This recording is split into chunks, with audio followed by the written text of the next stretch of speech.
Okay,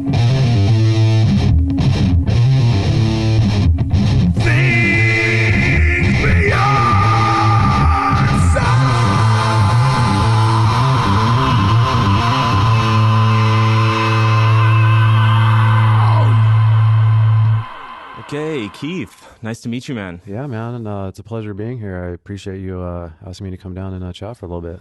Yeah, it's interesting to have different kinds of people on the podcast, you know, trying to get like all sorts of people. Right now I have like some musicians and stuff, you know, but mostly just musicians and some people working on some other projects. But I'm happy to have somebody who's like in the film kind of world. I think the best part about having a podcast is how much you actually get to learn from all the different people in the different worlds and stuff like that. Because I'm like that too. I like to just have people from different kinds of areas and just, you know, have them talk about. It's like, wow, I just learned a lot right there. Can we cuss on here and stuff? Or? Oh yeah, okay. absolutely. Okay. Yeah, don't worry about it, man. yeah. All right, sweet.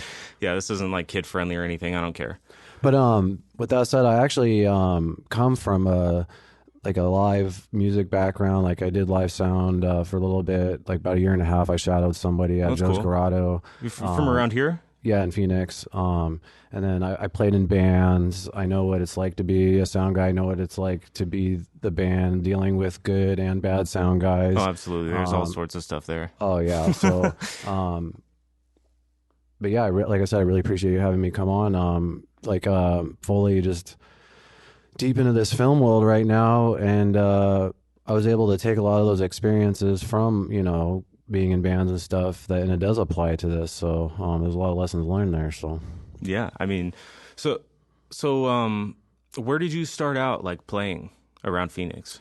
Like how'd your journey start out, you know?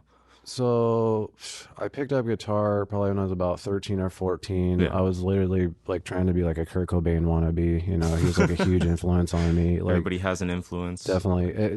That was like probably the major influence for me musically, to pick up a guitar and to start wanting to play. Right. And literally a month and a half later, we were already like trying to play shows, and we were absolutely horrible. Like I found guys that, you know, play drums and bass like that. And one of our very first shows was at the Mason Jar. I don't know if you ever heard of that.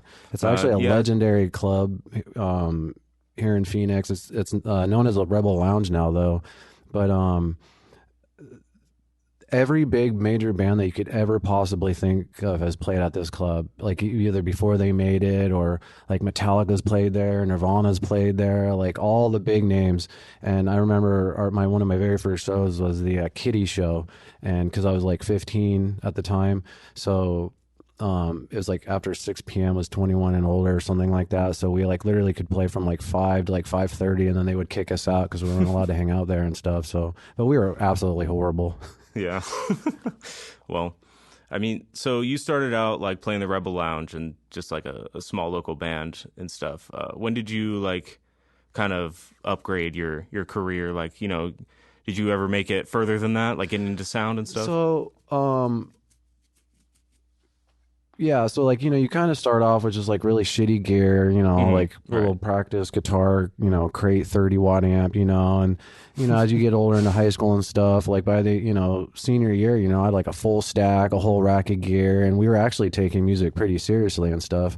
To be honest with you, I think the problem was just like we party too fucking hard, you know what I mean? Right. And on top of that, being in a band kind of sucks, to be honest with you. It's like having 4 extra girlfriends that not only do you bicker with sometimes, but they bicker with each other, you know what I mean? And you're only really good as your weakest link on there. And to be honest with you, I wasted a lot of my time with like unambitious like musicians and people like I should have just fucking, you know, just kicked out or whatever. So like that's probably like one of the biggest things I could give to younger people who are, you know, into sound or into music and stuff, is like surround yourself with fucking people that are ambitious and that are even smarter than you, because you'll learn from them and stuff. And if you see someone that's holding you back, or you don't feel like that, like they have it in them, fuck those motherfuckers, because you're gonna waste a lot of time on them. And I did that, you know. So yeah, I've definitely been there myself. I was you know, I've been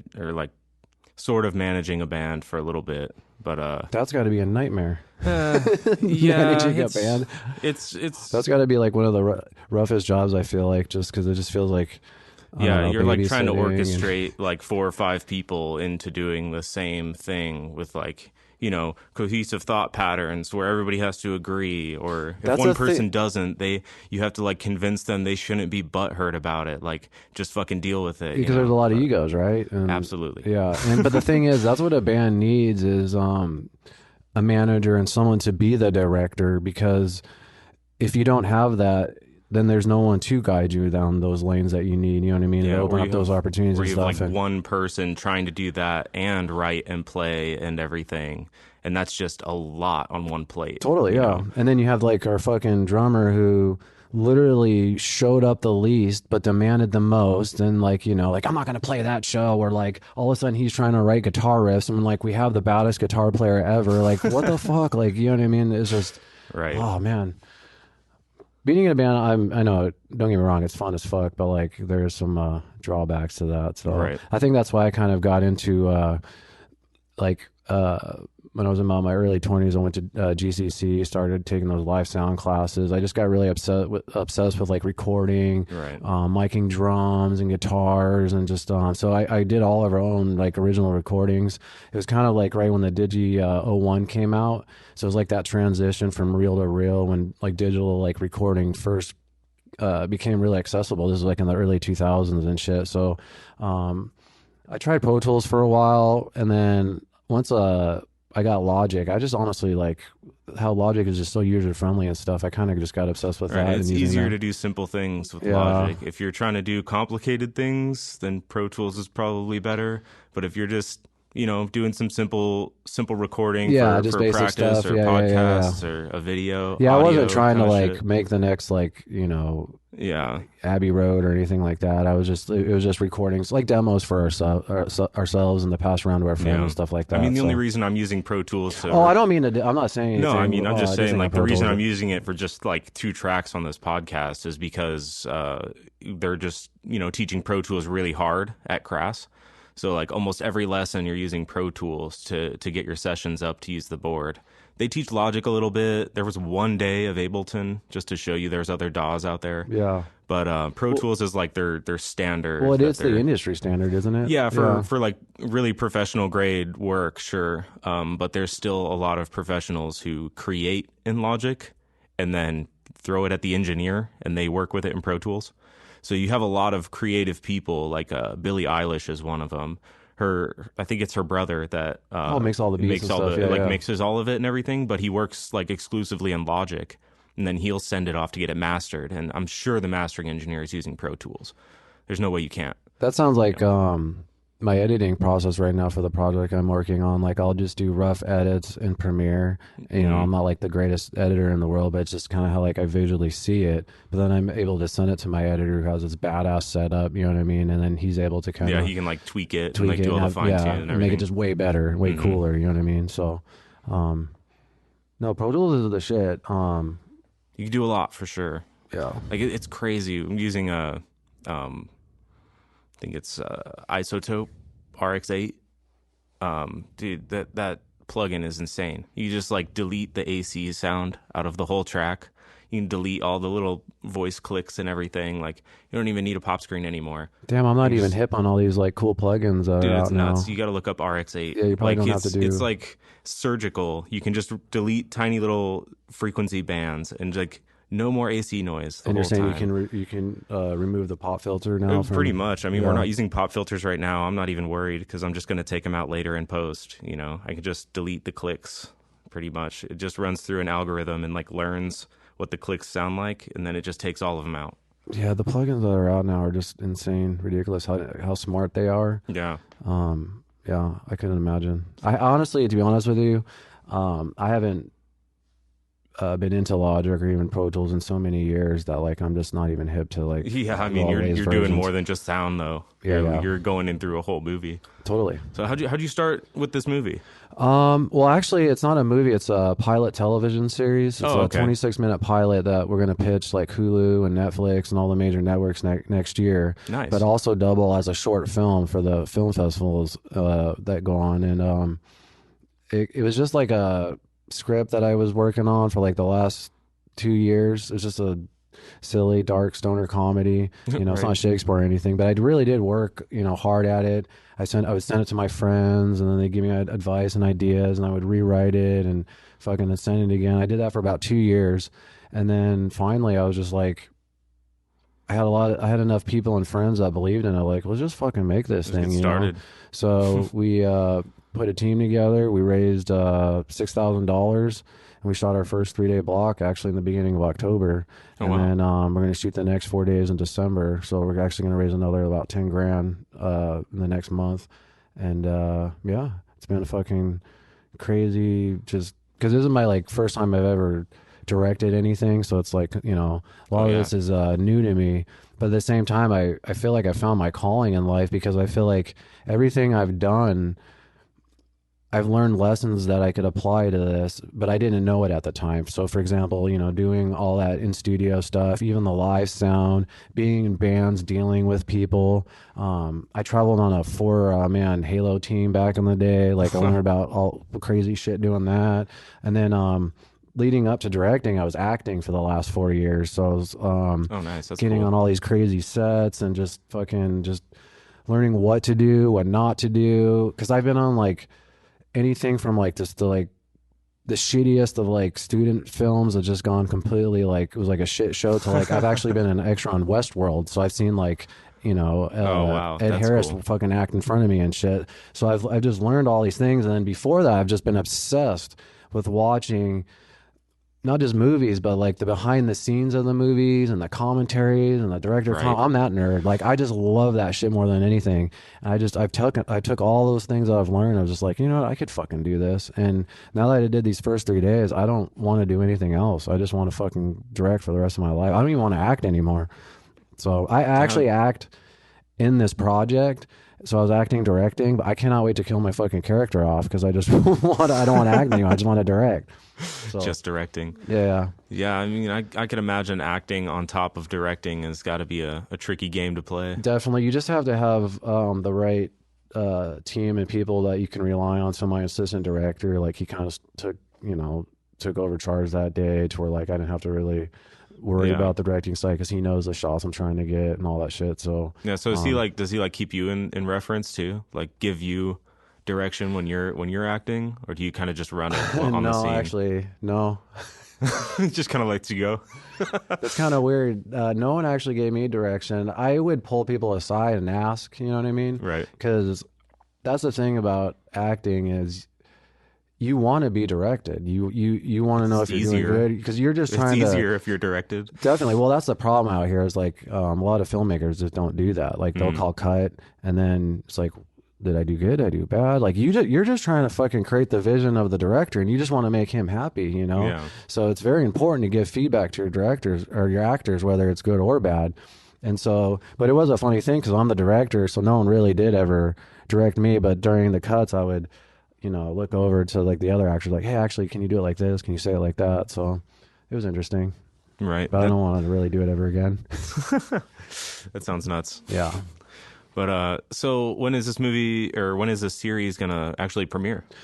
Well, You get a I don't know timeline, when it's or- going to be out to the public. So the plan is we shoot for 4 days in December, and then post-production from then pretty much all the way till March. And then in March is when I'm actually going to pitch it to the networks and then submit it to the festivals. And the festivals have really lame rules as far as like if you show it to the public, it's disqualified, stuff like that. So it might geez. actually be the end of 2022, early 2023 before, unless it gets picked up, you know what I mean? And Oh, then yeah. they, you know, we get a cool budget to like either reshoot the pilot, or, I mean, that would be our Yeah, dream, they'll- is just to get a budget. boost the project? What's that? They'll just boost the project and Definitely. get it rolling. Definitely. Yeah. Like that would be my dream, and just get, you know, I have like all 8 episodes ready to go. You know what I mean? So Yeah. Well, that's good. So 8 episodes? yeah. That's pretty good. Yeah. Well, it's just like the regular hour-long format kind of thing? So it started off when I originally wrote the script. It was about 60 minutes long, and it was just too ambitious as far as like, if I was to try to shoot this, it would cost a lot, and it would just Yeah. the shoot would just be obviously twice as long, you know? So I cut it from 60 to 30 minutes, which is actually heartbreaking, because there's all these just funny subplots that I was attached to and stuff like that. And it's just like, fuck, these gotta go. And but it just made the project feasible as far as like, okay, we could actually afford to shoot this. It's not this crazy fucking sci-fi, you know, or like we have to Yeah, get all these fucking crazy sets or anything. Like like I hundreds of actually have people, the sets to do it at. What's that? like get hundreds of people or Yeah, anything. yeah. Like we don't need like. Well, actually, do there is a scene where we are going to need lots of extras, but yeah, there's just things you could do to add lots of production value that you can't do if you're just overly ambitious with your script, if that makes sense. You know what I mean? So you don't want to shoot a sci-fi on like, you know, just a few $1,000 script because it's going to look like shit, you know, Right. or look super cheap, unless that's what you're going for. So Yeah, Creature of the Black Lagoon kind of thing. yeah, like B movie stuff. You know what I mean? So unfortunately, I've acted in a lot of those movies. That's all right. I It's have a fun to lot look of back shit on. show projects I could show you, dude, that I was in. That's awesome though. It's fun to Yeah. look back on like Yeah. later. If you if you're like pushing out really awesome stuff in the future and like people look back at your name, they're gonna be like, oh man, Well, look at this definitely. guy. Oh, there's a plenty of that. They're like, man, this guy was in a lot of shitty stuff. But that goes for like anybody. I mean, when you're acting, you're just trying to get on a set and like, you know, get paid usually or get some experience, you know, and you know, 9 times out of the 10, you don't even really know like what you're getting yourself into, you know, as far as like, Right. You're just saying yes to any job. yeah, because you're just trying to build up that resume. Right. If you don't have that resume, you just want to get as many sets as possible and stuff. So you have to do a bunch of shitty projects. It sucks. Yeah, I'm sure. That's kind of what I'm going to be doing in live sound. I mean, I mentioned earlier to you before we started recording that I'm like doing some work at the Orpheum Theater in Yeah, that's Phoenix. badass, dude. Yeah, I'm just trying to like get in on some productions, and man, last night was pretty fun because it was What like was the like kind of production was it? What kind of music was it? Or last night they did it was like a Mexican kids TV show was doing a live on stage tour. oh, So it was like this show called Belly y Bito. so And it there's was not like, music. There's like is it dialogue oh, and it was stuff? a lot of music. Oh, okay. It was like you know, kids dancing kind of show, like Yeah. like little kids show, and there was like one female actress, and then all the other dancers had like big old puppet helmets on, like big huge ones, like Sesame Street heads. So they have like microphones on the stage and stuff. Oh, they had positioned? people sitting off on the side where the audience couldn't see them, and they were voicing the characters that had the heads on. So they had like voice actors for the characters off on the side, and then the girl who had no helmet, she had to voice herself. So she had a mic, like like a headset. a headset mic, and she was like dancing and singing and stuff. But it was kind of an interesting show, man. And how many tracks are you sitting here having to deal with to mix? Let's see the tracks. There was a music track that he had, but the way he routed it or wanted it routed was really weird. He wanted it split to like 3 different faders, the same signal, because I think he had like one long track, and each time it got to a different part, he was just gonna mix it with a different fader. Like he was doing it all weird. I don't Yeah. know. I don't think he was. Some people have like pretty specific I settings and setups they want it seems you to like he do. got taught the wrong way, but That's when I oh well. I remember when I was doing live sound and you would think it would be easier, but like when some of the hip hop acts would come in and they would just hand you a CD of their beat and there would be like, I don't know, 20 vocal tracks on it that are already mixed that sound like shit. You know what I Right. mean? And then they bring up like 10 of their buddies and shit.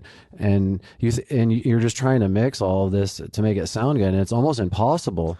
It's like you think it would be easier because you don't have to like mic drums and bass and do all this stuff. You know, like, No. oh, no, it's actually They a give lot you harder a piece of audio that's just garbage to begin that with. they did on Logic. Yeah. Or Fruity Loops. Yeah, Something exactly. like that. Yeah. Like, no thanks. It's like, can I get these separated but yeah. Yeah, dude, the guy who was doing the video, he had a projector pointed at the ceiling of the Orpheum for like some effect. But he brought in a laser and asked if he could use this laser. He had 4 of them. And my cousin Dylan is the one working at the Orpheum. He's the one overseeing the show. And he looks at the laser. He's like, hold on, let me look at this. He looks at the back plate. It's a 2.5 watt laser. It's like this thing can cut steel Oh my at like God. 20 feet. Are you serious? Yeah, dude. Super dangerous. It's like super dangerous, the laser, like super harmful. It can burn It's things. not like the stage laser. Yeah. It's actually No. This is an like Star industrial Wars. grade, like cutting laser. And he had 4 of them in a case. Oh, dude, that's a. And he's like, I have a lens. He's speaking like broken English. He I'm doesn't gonna know have to much steal English. that as a bit from one of my shows. That's hilarious. Yeah, we were like, can we confiscate that? We're gonna have like, to let's call it the fire marshal. We're gonna have to meet up on the side here, and you're gonna have to give me funny bits to write because I love this stuff. Like, because it just that's fucking comedy right there, dude. Yeah, dude. Someone bringing fucking lasers. That's what I'm doing. That's hilarious. This podcast is all this is all about. No, like, I I'm know, trying to that's bring hilarious. up the funniest stories I No, can. I know, you know, it's great. most I love entertaining it. stuff. But like, Do you yeah, have any man, we other had to tell wild him ones? no. He had a filter. He's like, what if I use this filter? And he's like, hold on. And my cousin was like, hold on. He went on the website and like looked up the filter and the specs to see if he could use it and put it in a formula. And he said it was still harmful to skin at 300 feet, even with the filter on. So It it's probably like, looked pretty cool though. you're going to melt the paint on the walls, dude. You can't use this. Could you imagine if he didn't say anything? Oh my God. Yeah, that would have been bad. Well, they would have to rig them to the, you know, the pipes that fly up on the electric, and like they have to have the theater's permission to put anything on that kind of stuff. Is it like from the top? You mean? Yeah. Yeah. So we were like lowering the beams and like putting new lights on the yeah. rack and like flying it back up. It took a lot of pre-production. Just picture these lasers, and it's just like cutting lines on the stage. ground, and everyone's just like, "Whoa!" Seriously, there's like hundreds of kids at this show too, man. It was nuts. Oh man. Yeah, dude. There was like I think 900 tickets sold that night for this Mexican kids show. Do you get nervous for that, or like mixing that, or what do you mean? Like nervous? How? I don't know, just like just going out there and it's just like all these people that you're providing the sound for. I don't know if there's any. Are you well, I was pretty just confident? shadowing. Oh, so I see. it's like Okay, my cousin was doing all the setup, and then they had their own sound guy as well. I see. Okay. So it was my in cousin good- pretty yeah. much just routed everything that they needed. He asks, "What speakers do you need? You know, what I'm do you thinking need this to is all route?" on you. I was like, oh shit, that's Oh, a no, lot. no. I'm just there to help. I was that's just good. moving cables. Plugging That's how stuff I was in. when I was doing live sound. Oh for yeah, about a year and a I'm half. not there Yeah. yet, but Yeah. eventually I'm going to be training, and hopefully I can work at the Orpheum like as audio instead of just a stage hand. But that's what I'm doing right now. I'm just kind of helping out. Yeah, man, you'll get there. You just keep going out there like that, and Yeah, it's pretty cool. I can't wait to see what other crazy stuff happens. That laser's nuts. Like, that's probably might be one of the more wild stories I've heard. yeah. I'm glad he brought it up. Glad he didn't just use it. What's that? I'm glad he didn't just pull it out and plug it in. Like that would have been bad. I don't know. It would be kind of funny. I don't know where you got that, man. You order lasers like that in Mexico? 'Cause I know in America, Yeah, you how the have hell to have did a you get permit. those? Yeah, dude. no shit. In America, you have to have a permit. Did they have they not done this show before and tried these lasers? I don't get it. Like That's a good question. like that's what I'm saying. Because if Like they this is the have- first time you wanted to try Dude, was if at they've this show. used those lasers before, like they've cut holes, like they've definitely left lines in the wallpaper or whatever. I don't know. Have you man. done a lot like other live sound shows before that you experienced some crazy stuff? I mean, while managing that band, Arcanaut, I would like go with them on live sound, like, but I was on the other side. I was like on the artist side, you know. I wasn't on the Dealing venue with the side. sound guys. Yeah. So I was dealing more with like the bar owners and stuff, like, you know, just making sure we got our guarantee, seeing where we could put our merch table, seeing like what kind of costs or fees there are. Most dive bars don't give a shit if you set up merch tables, though. They're just like, yeah, go ahead, right over there. Like they don't take a cut, they don't take nothing. It's like the bigger music venues that'll take a cut of merch. That's and such stuff, bullshit. But, yeah, it is bullshit. Because especially nowadays when musicians, that's their Yeah, you biggest don't- fucking way to make money is off merch. Yeah, You can't make money off of fucking streaming or anything else now. Like they make money off of touring and merch mostly, and they're already taking the fucking door. You know what I Yeah. mean? Like give it the merch. That should be 100%, man. Yeah, I believe that too. It's just it's pretty crazy because like back in the day, like you would get money for plays. Like when people bought your music or played your music, like you're getting money. Nowadays it's like you're getting 0.003 pennies cents after for like months. Yeah. You know, it's like nothing. So, you know, it's I don't know, man. You should be able to sell the merch and just take the cash. Definitely. It's pretty nuts. Now apparently anything over like $600 you got to report too. for to the taxes and IRS. shit. Oh, fuck that. That's why it's $599 It's every getting time, totally no matter crazy. what. Yeah. every show we sell $599. Yeah. It's perfect. Yeah, man, it's really tough to make money off of music. Yeah, to be honest I with can't you, imagine. especially with the music I'm into. Like I'm into a lot of metal and stuff like that. Dude, the And metal scene is only so gets dry. it just only gets so big. You know what I mean? Like one of my Yep. favorite bands in the world is called Within the Ruins. I know those guys. Yeah, the fucking pretty guitar good, man. player, bro, is from another planet. The riffs that he comes up with, I'm just like, what the These guys, I think, should be fucking billionaires because of how good they are at their instruments. The singer had to fucking quit because they're not making any money, and he has a family, and he had to get a day, he went back to his day job and shit. Yeah. That sucks. There's like 10 metal bands that make money. Yeah, like Metallica. Which is Gojira, a fucking Lamb of sad God. because Metallica, they have to have a fucking psychiatrist in the room just to hang out. So they just do it because it's a brand and it's bigger than them. You know what I mean? Like fucking, who are the other ones? You said, like Lamb of God and Lamb of Gojira. They still sell a lot of merch. and then like all those old metal bands that are like still around that still tour. You know what I mean? Like fucking probably like Iron Maiden. You know what I mean? Like all the old classic metal bands and stuff. But any other metal man, like, because Within the Ruins tours their ass off, and for that guy to go back to his day job, I'm just like, fuck, that sucks. Right. Yeah, I don't know, man. I don't know how to make money with it. It's just kind of like a ongoing mystery. Like you just try Merch as and hard as maybe you fucking can. sponsors. Yeah, pretty much. Like unless you That's you why sync a like, label, I really respect musicians these days who still fucking go at it, full out, because they fucking love it and they enjoy it. You know what I mean? It means they're not doing it for that. I respect that a lot. Yeah, it takes a lot of effort nowadays, especially. It's just like, okay, you're selling T-shirts, but then like you gotta cover the cost of the deliveries and all that too. I mean, or they do set have up cool a shit distribution. now. Like they have like Teespring. I don't know if you ever heard of that. Yeah, where you just send in a design. You just make all your shit, and then when they order it, like they do everything, and you get actually a pretty decent cut from it too. I do that with our podcast stuff. I'll have to look into that. Yeah, you should. What's it called? Teespring? Teespring, yeah. There's other companies also that are similar like that, but we use Teespring, and it's fun. It's actually fun going on there and like designing all the cool merch and shirts and stickers. Oh, and they all actually that shit. have like, is it like Canva where you like put on your Yeah, but it's text actually and a all that? little better. You know what I mean? It's a little better than that. Okay. And then and then people can just go on there and buy their shit, and then you don't do anything, and they fucking make it and they ship it to them, and then you get your cut. Sweet. Yeah. Yeah, I'm still looking for a logo for the podcast though. Like I have an idea of what I want. I just need to find an artist to draw it up.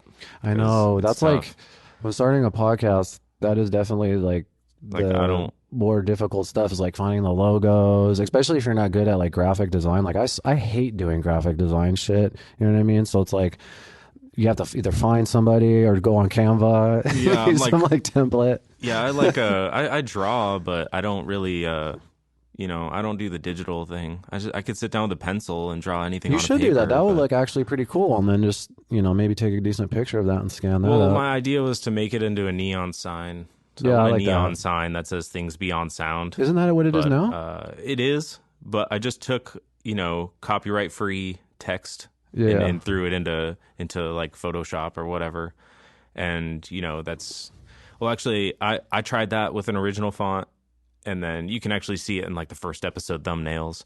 But I handed it off to one of my buddies in the band, and he turned it into a neon sign. Nice. It's actually Dan McCourt. Shout out to Hell yeah. Dan. What up, man? Shout out. But he's the one who's he was one of the members of the band I was managing. Okay. He's starting off a new project, so So that band's no longer? no, it's not. Unfortunately, it worked a long time, but So would you ever get back into managing, or? I mean, I kind of am now on their new project. I'm kind of sticking around. Unfortunately, school's keeping me really busy, so it's hard to like keep in touch with them and work on anything. But right now, they're just trying to hash out some new songs and kind of get into writing more and finishing up maybe like their first EP for the new project. So Do you have any hand in their writing, like producing at all, or is it just all managing? it's just all managing. Yeah. I stay out of their way creatively. Yeah. I don't want to touch anything you they play do at all, or? creatively. I mean, I mess around on a guitar, keyboard every now and then, but I can't play a song. I don't have any songs in my library. I just pick around and find cool melodies. Well, then what got you into wanting to do audio? Just I've just known musicians my whole life. that's Like cool. I That's like playing on interesting. guitar. I just never really sit down and practice. But I hang around with musicians and people in the industry. Like I think the industry's cool, the entertainment and just selling music, like selling your art is incredible to me. Like if you can do that Oh with yeah, fuck yeah. visually, with film, with music, if you could do that in any Fuck yeah. capacity, I it am all impresses for me, that. And me you know. too. And when I see my friends that are able to do that, even my girlfriend recently, she discovered that she's really good at fucking painting out of nowhere. Like literally about a year and a half, 2 years ago, um, she does hair, right? And one of her Mhm. clients wanted to hang out with her and take her to one of those wine Should we pull this paintings. back a little? Oh, I'm sorry, am I too loud? Just a little. Just pull it back. Yeah, Yeah, there you right go. there. Sorry. Yeah, that's good. Um, and she wanted to take her to one of those wine painting things, and my girlfriend's like, I don't want to go, blah blah Right. blah. And I'm like, just fucking go, hang out with her. She goes to this fucking wine painting thing, and they're painting like their dogs and shit. She ends up painting the best one there, and it looks fucking awesome of our husky and shit. Right. And she posted on Facebook, and then before you know it, dude, it's just people like, can you paint my dog? Can you paint my dog? Yeah, of And course. all of a sudden, she has a fucking dog painting business. Fast forward a year and a half later, she's doing an art show called the Pancakes and Booze, which they do in downtown Phoenix. I highly suggest anyone to go because it's all the baddest artists in Phoenix, just like selling their art there and shit like that. Plus, you Oh, get a that's couple awesome, drinks man. and stuff. And she sells like the dog paintings, and then she does like these funny, like, she does like a Five Guys series, which is like Guy Fieri, like he's like on a fucking naked baby with wings, just like goofy shit like that. You know what I mean? But it looks really good, But she So, didn't even know she could fucking paint. And so my point is, if you like, just try shit because you don't even know what you're capable of, especially right. artistically, and then in sometime in life you might even be able to make money off of it and Well, I shit. got to So remind people just because you can't draw doesn't mean you can't paint. Just they're two different beasts. Just remember that. totally, I can't draw or paint, I can so draw just fine. Painting is a challenge for me. I'm sure you can, But dude. if I tried and sat down and practiced, I could. But Yeah. I mean, it takes more hours for me to paint than to draw. I can draw well, but Yeah. painting is like, I feel like an infant. Like I don't know. Well, that's the other thing is like she was just good at it naturally, and then now she studies it and she watches YouTube videos and there's little tricks of the trade, and it just has Oh yeah, gotten tremendously better. painting is nuts. There's so Yeah. much to it. Yeah. It's crazy. Like we just watched this crazy fucking Bob Ross doc on Netflix. I don't know if you've seen it. It's fucked I've up. seen the documentary. It's I haven't fucked watched it. up. I haven't watched it It's yet. just sad. But anyway, she learned something from there. Like, I didn't know Bob Ross did that. Blah, blah. She tried that one of her. I forgot what it was, but it like made the painting better. You know what I mean? I was Yeah, like, holy just little shit. improvements, little Yeah, just techniques little here and things. there. Yeah, yeah. I mean, audio's the same way. Just Oh, learning yeah. little tiny tips and tricks, and It's like literally, if you move the mic like this, it sounds that much better. Like, holy shit. yeah, like you have, and even here, like we have these recording clinics where we have this room, like have a whole drum set and guitar and bass and whatever, person in the vocal booth, and they show us how to mic up all this stuff, and then they tell you like, this is how I do it, and it's not the right way or wrong way. This is how I'm going to do it right now, and like That's fucking you good, have a though. different instructor saying like this is how we're going to mic it today. Like this is going to sound different. So pay attention, and they'll mic the drum set a little bit different. Yeah, it's crazy how You know. how I used to be obsessed with that. How just the little tweak of the microphone can make the sound and the tone Yeah. of that instrument so much You different. totally ruin your entire Especially, mix. Totally, yeah, totally. Like especially like on guitar cabs, whether you're like on the cone or like off axis, like half the cone and half the speaker and shit like that, or Yeah. drum sets, putting the having a second kick in the room, and mixing that in with the kick that's like, or the drum mic that's right next to the kick. Right. That shit's fun, dude. I love that stuff. Yeah, there's a lot of different It's making me want to techniques. get back into it. Oh yeah, dude, it's fun. Just being I mean, here. This place is dope, dude. Yeah, it's fun. I'm kind of worried I didn't use the studios as much as I should have. Getting to the end of my school time here, but You can do anything, like record bands and shit too, or yeah, I can bring in up to 4 people. Well, but how long do you have? I have about, well, let's see, 5 more weeks. Oh, 5 more weeks. Yeah, so not a lot of time. I was gonna say, I think I might have a project for you if you were interested. It's up to you, dude. I mean, I can use the console if you want to record a song or something. That's up to you. Yeah, there's just like a I can book the fictional studio. character in the pilot I was talking about, and he goes by the name of Bobby Buttrock. And I don't know if you're familiar with like the glam metal of the '80s, the dudes that would like wear makeup and have those crazy guitar solos. Yeah, like Steel Panther. Exactly, like Steel Panther. So Bobby Buttrock is Buttrock. And we just wrote this song called Rock Hard that is actually going to be played live, it's like a concert in the show. Yeah. And we actually need a studio to record that in. So you record the audio for the so series. like we have like my friend did all the music at his house, kind of like on Logic, you know what I mean? And then we were just gonna take that to like a professional studio and then just like do it with live drums and fucking have Bobby Buttrock. He's like a tremendous vocalist and just do all like all that Buttrock. So you have all the instruments and everything. What's that? You have all the instruments and Yeah, everything? we have everything. Pretty much everything's ready to go. The only thing is the drummer for Bobby Buttrock's band is on tour. He just left for tour yesterday. He comes back November 20th. So that sounds like the 5 weeks right there. Well, that's right a problem. there. Yeah. Yeah. That would be the problem. Yeah.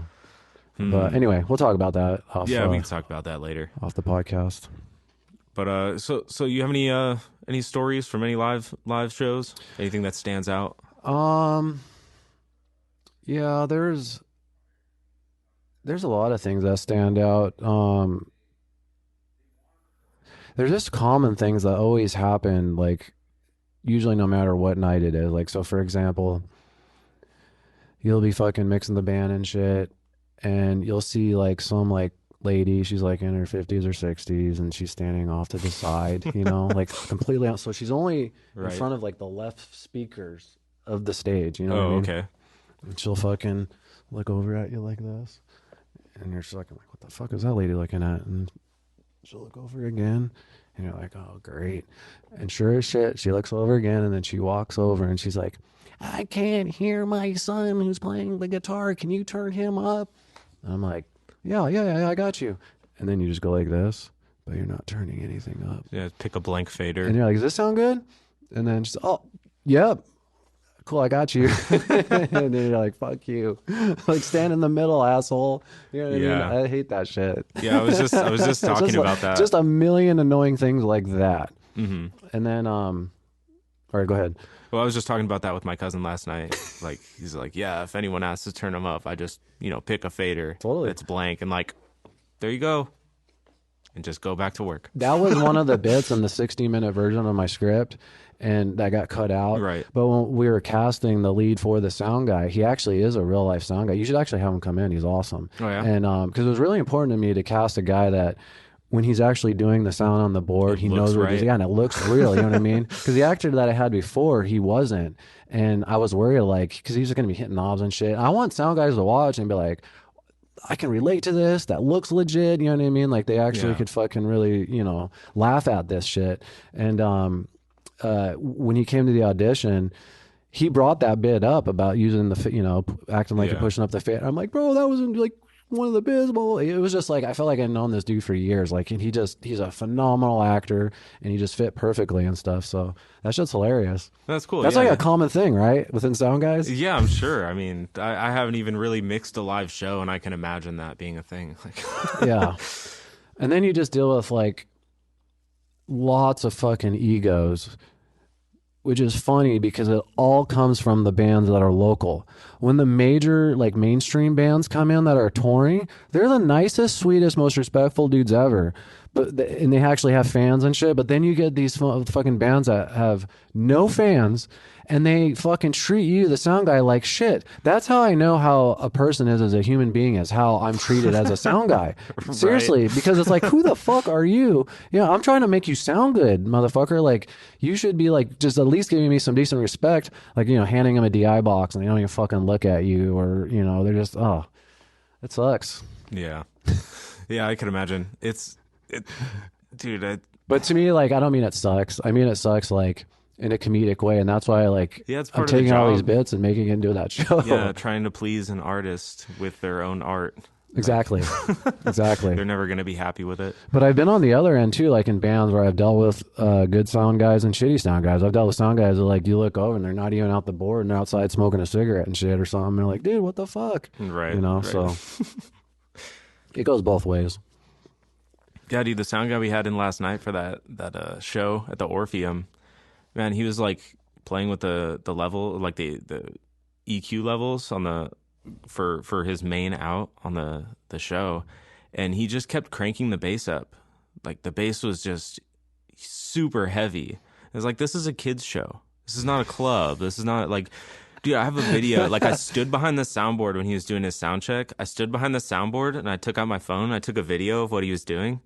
And I like pointed at the stage. You see all these like kids' costumes up there. Like this is before anyone is in the show. And then I just point at the spectrograph at like the screen that's showing all the frequencies.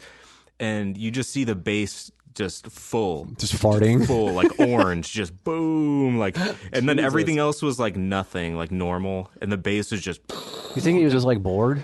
He's like, fuck that's this. just how he mixes stuff. I'm sure he doesn't only mix this kids show. I'm sure he does other shit in Mexico. Like he didn't speak English either, so it's not. Oh, so this is like the sound guy of like the production. Yeah, this TV show's from Mexico, and they toured like around the United States, like around the southern United States. But so they were on tour, and it was just one of their stops. And they brought their sound guy, they brought their like lighting guy, and. Do they have live bands that play there? Yeah, they do all sorts of shows. Sometimes it's like rock shows, sometimes it's like classical. Actually, I'm going to be going and helping out. We're going to mic up an orchestra in the orchestra pit for a silent movie, and they're going to do all the sound for a silent movie. And I'm going to be there like helping mix that. That's really Might cool. be on monitors for that, but we'll see. They do stand up there too, right? I think I've seen Steven they right do there. Stand up. I've seen Steven right there actually. Yesterday, no, the day before yesterday.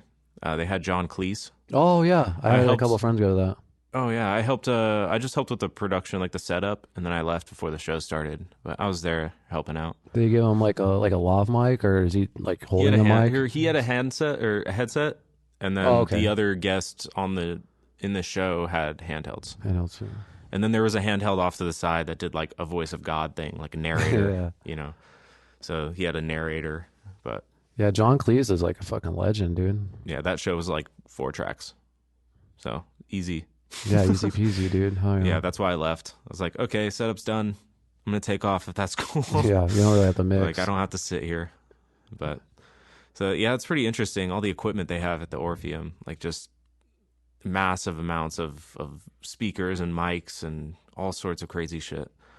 But yeah, that's cool, man. That's really cool that you're getting the experience there. Yeah, hopefully I can log my internship hours there. This is like an internship hours requirement for the school. But, I've already knocked out like 20 hours in 2 days. So how many do you need? 280. 280. So it's not really that much. Like relatively, it's maybe a couple months at an internship if you're working really hard. Yeah, it's like 4 to 6 hours a night. You know what I mean? If you find a decent club, Yeah, easily. Actually, what am I thinking?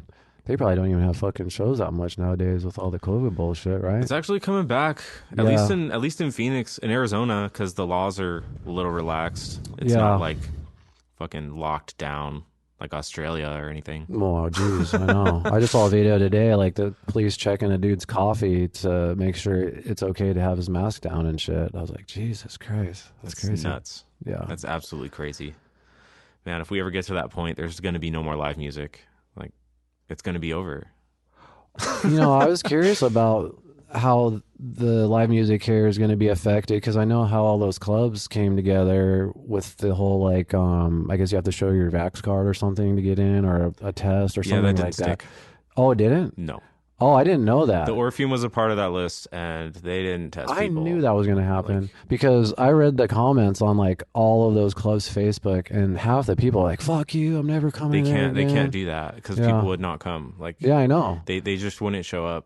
I would be one of those people. If I was required to show that, I wouldn't go. Yeah, I thought music was dead like right when that happened, and not because I'm like anti or pro-vax, just because of everyone's attitude, I definitely started looking up how to make money on music just by streaming or online.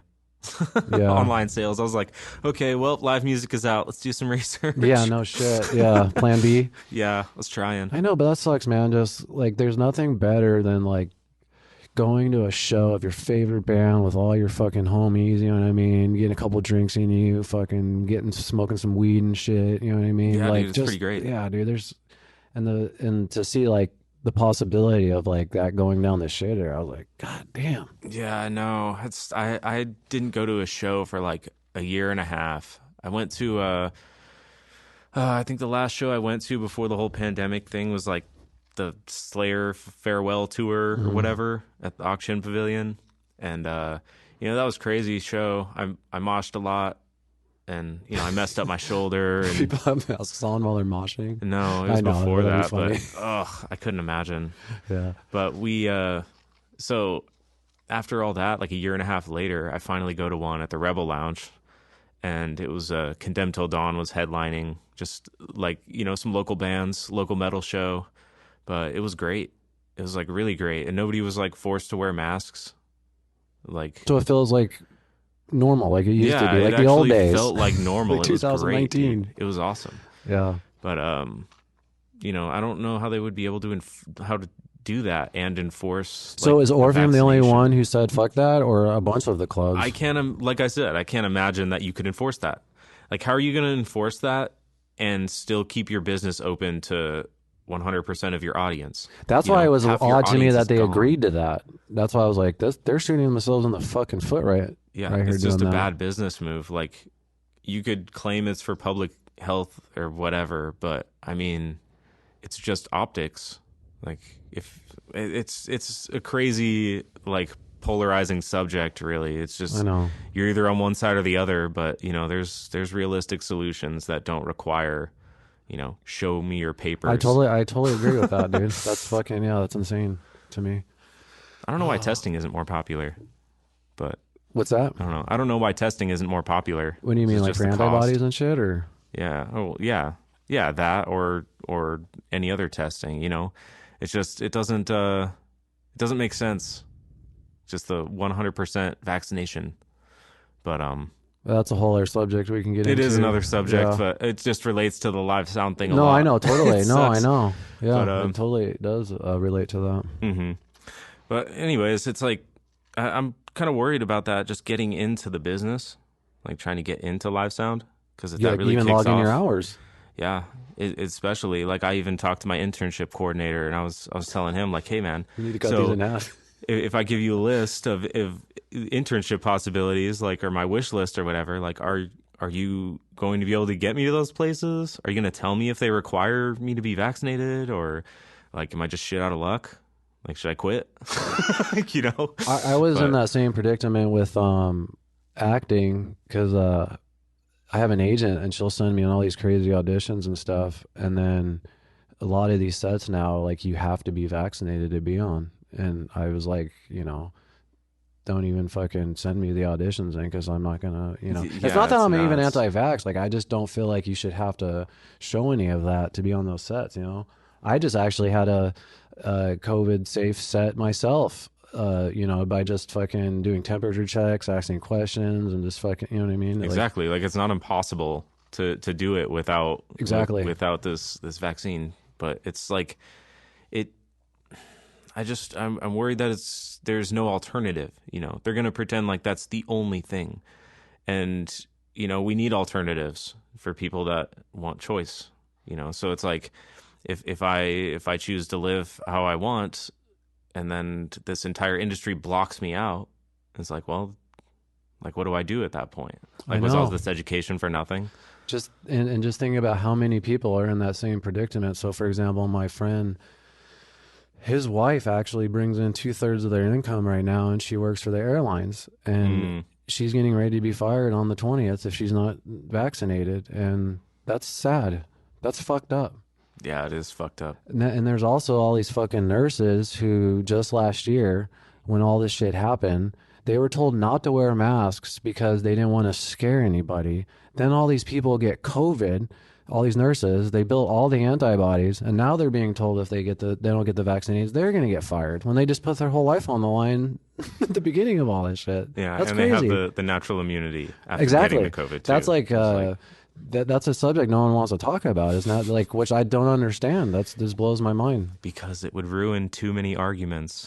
No, it's just because like it would win too yeah, much. like it's just the pharmaceutical bullshit. I don't even want to get into that, man. Too much money. Yeah. I don't know. It's above my pay grade. Yeah. But But Yeah. life sound. yeah, I hope it clears up. I wanted to ask you though. You said you wanted to do live sound ultimately, but what would be your like biggest goal? Like just to like maybe work at like a certain club, like maybe like the Orpheum, or would you like want to tour on a like with a major band and you know? My goal is to work with the Orpheum for now, like to kind of cut my teeth there, you know, try to, because they do such a wide variety of shows. Oh, yeah. I mean, they do like music, bands, comedians, like the Mexican Kids TV show, you know, so I'm learning a lot about these different kinds of productions. So I feel like it's going to be a good place to start and learn.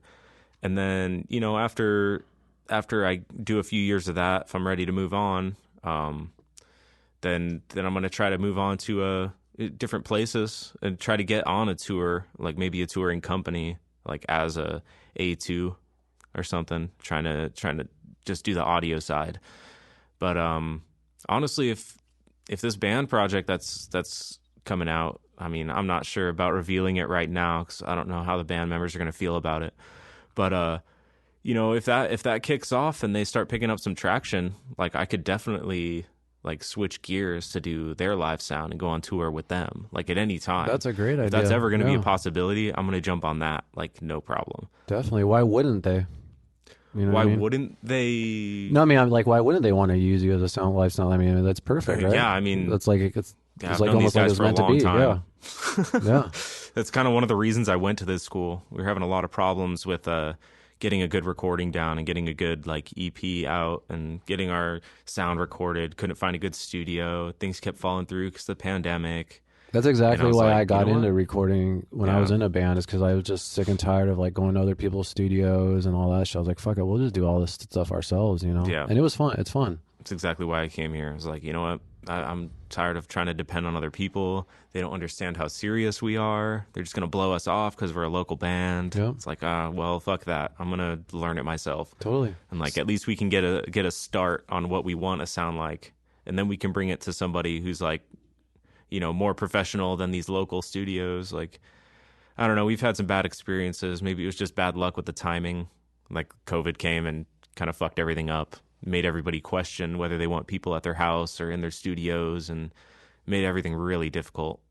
Yeah, because then like you have like different band members probably with different takes, like with what's going on in the world too, you know? Everybody in our group is pretty much on the same page. Oh, okay, that's cool. Yeah, we're all pretty much on the same page. I mean, we don't really disagree about any of that stuff too often.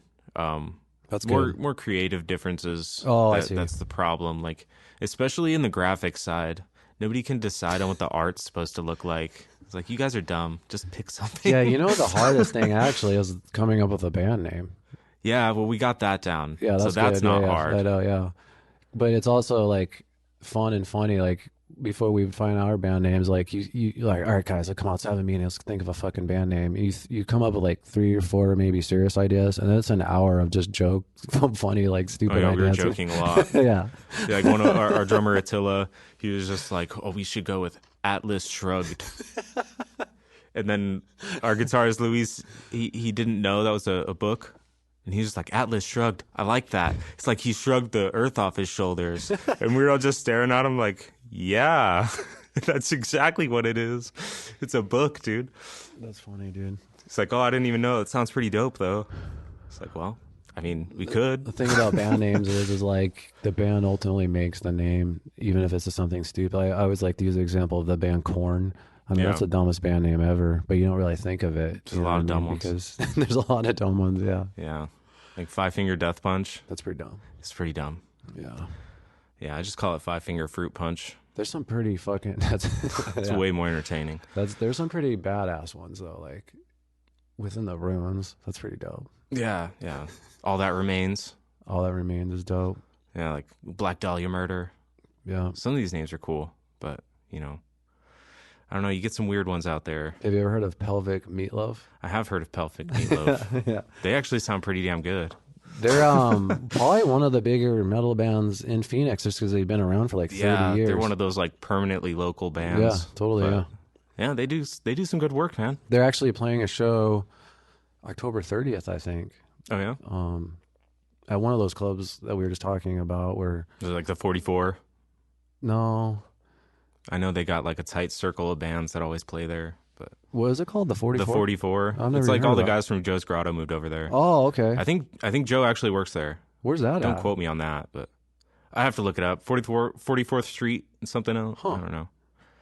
But, Yeah, I was at the Joe's Grotto for like a year and a half mixing fucking all kinds of yeah, I think he local moved metal over to bands. 44 after he closed. Huh. But yeah, just look that up. There's That a was lot a- of metal shows there. That's one of the metal venues that picked up after Club Red died. I'm Or a fucking took old a man now, hiatus. dude. I have to really, really, really be into the band to go because it's like, Yeah. I don't like standing. Like fucking for like after 20 minutes, my back hurts.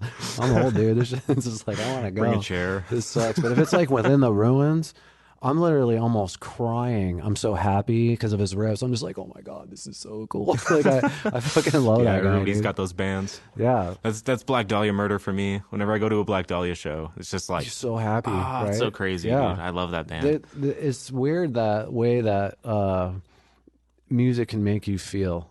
Like, especially yeah. that's why I'm going back to that live show thing. Like, when you're at a show and they're just playing your favorite song and you just got that, you're just so happy. It's just like, this is so fucking awesome. Love that Yeah, shit. it's kind of weird. Like, it almost kind of reminds me of like back in the day when I wasn't really listening to heavy metal. It was like listening to like Metallica and like Iron Maiden and stuff back in like early high school. And then one of my buddies in high school, like, or I think it was my brother first. He invited me out to a metal show. I think it was like Megadeth, but Children of Bodom was there, so it was like kind of heavier stuff Yeah. that was there. That's how you start discovering that shit. Yeah, and that was like, and before he had showed me them like off of like MP3s or whatever, I'm like, I don't get it. I don't get this metal stuff, dude. It's just they're just screaming No. in the microphone. It's just noise. I don't like it. And then I went to an actual metal show And you and got it. watched them play the music and felt the music and was in a mosh pit. And dude, it's like totally changed my mind. Yeah. I was like, give me more metal. Fuck Like, I want yeah. all the metal now. And then you were in. That was it. Game Yeah, over. that was it. And then I got really picky, and now I only like a few bands because I don't know. I'm a snob. Well, that's what's funny about people that are into metal is like they seem the most picky than out of any other group of people that are into music. You know what I Right. mean? Especially like there's certain metal people like if it's not metal, it's not cool. You know what I mean? But then you have all these genres of metal and subgenres and genres within those subgenres, and it's like Yeah, it I've gets heard pretty- I've heard somebody say genres are dead. yeah, There are no genres anymore. really You not just because have to look at the band as an individual now. yeah, well, I mean, because a lot of these bands they just incorporate all the genres. You know? Well, nobody's shooting for a genre. People are shooting to be different, so it's not going to match a genre by accident. Yeah. because they're trying to be different than everyone else. Yeah. That was one of the problems we had with Argonaut is describing the band to people who like, I don't know what genre it is. It's like, can you mix Pantera and Lamb of God? I don't know what to call that genre. Is it like groove metal or death metal or I don't know. And then like like once all you sorts. once you decide that, you have to almost be locked into that. It's almost better not to. Yeah, that's why we never really put a genre on our bio for the Facebook or nothing. Or we said death metal, but it's like people who don't know what heavy metal sounds like kind of know what death metal Even is. death you metal know? is like a loose term for like the general public. You know what I mean? Yeah, that just shows that you probably can't understand the lyrics on the first time you hear it. Or read the logo. Yeah. Well, we picked a really simple logo, but You can actually see the font. yeah, I drew it Nice. myself. Okay, cool. Yeah. I drew Usually- it myself before I managed the band. I drew it like 3 years before I even started managing It'd them. be like super metal to like be completely opposite and actually have a logo you can read. Because I think it's hilarious. Like half the logos you can't even. That's actually one of the bits in my show. Yeah, is the yeah, of sound course. guy's handed a call sheet and it's just a bunch of like, black metal logos, and he's just like, like you can't read it. Like, what the fuck? You're like, yeah, yeah, Like Geralt from The Witcher. Just yeah, yeah. all right. Kind of actually, yeah, yeah. But yeah, so like, well, another problem we had was we had a CH in the name in Arcanaut. So constantly we'd have people like announce us on stage or like thank all the bands, thank Archanaut. Oh, that sucks. And everyone would always like read our shirts like, oh, Archanaut, I've seen them. Yeah. Like it's Arcanaut. Yeah, yeah. So we picked a name that like you cannot fuck it up. Like you cannot mispronounce it. Yeah. So it's definitely easier. But hopefully I know the music is solid. It all comes down to marketing nowadays, though. Oh, for sure. You got to market yourself, or else It's all about marketing and business. If you don't have the business side down of that stuff, then it's like pointless. You're only doing it for fun at that point. You know what I mean? I even hate to say this. If you're not, if you don't fucking just go like completely balls out and even quit your day job and go fucking balls out with it, you're probably not going to make it. You know what I mean? Like that's another issue I had when I was doing this is like, I always like balanced like a normal life and a day job and all these other things when like all the bands that made it were the ones that just did that fucking constantly, you know? Cause there's no matter how hard you work, there's another band working just as hard. You know what I mean? Or harder. It's just kind of tough. I mean, with everything just getting more expensive constantly. You have to sell drugs. Yeah. You have to. You have to sell drugs, bro. Just sell drugs. Perfect. Why didn't I think of that, dude? No, but yeah, it's hard to balance though. But I mean, if you really want to make it work though, you got to put the hours in. It all comes down to how many hours you're really dumping into it. Definitely. Like you can work 40 hours a week, sure, but if you're not putting like another 30 hours a week into what you want to really do, then that job is just going to overtake everything else. Yeah. You're just going to go to that 40-hour a week job. And I see that happen to a lot of actors. Like everyone's, not anymore, but everyone's goal used to be like to move to LA, because that's where everything's happening. So good luck. And then, well, they would. I'm talking about like, like before all this bullshit. Back before the bullshit. But they would move out there, and then, it's so expensive to live out there. You have to get like 2 or 3 jobs sometimes, and then they get lost in those jobs and forget about acting even, and they forget why they even went out there and shit, or they'll come right back, It's like, it's a very hard balance. Yeah, I mean, doing this podcast is pretty easy because, I'm keeping the format simple on purpose. Yeah. Just because I'm trying to do work and school and, the band. I've kind of put that off to the side for now because I've got to buckle down on school before I graduate. Yeah. But, keeping the podcast format simple and keeping everything as simple as possible, like editing and shit. I'm even going to stop doing the videos, like, so I don't even have to put up video. Like, I used to put it on YouTube. Like for the first 5 episodes, I just put a still shot on YouTube just to publish it to another website. I think I'm going to stop doing that. Why? That's actually real. I was actually just telling my friend's podcast who has an audio only to do that because that's just a whole other world of views and, potential people that could get into your podcast. Yeah, I mean, I have all the audio files still. So if I wanted to go back and publish them to YouTube later, I can. But as of right now, I'm literally the only person producing it. And that's like another thing on the table for me right now.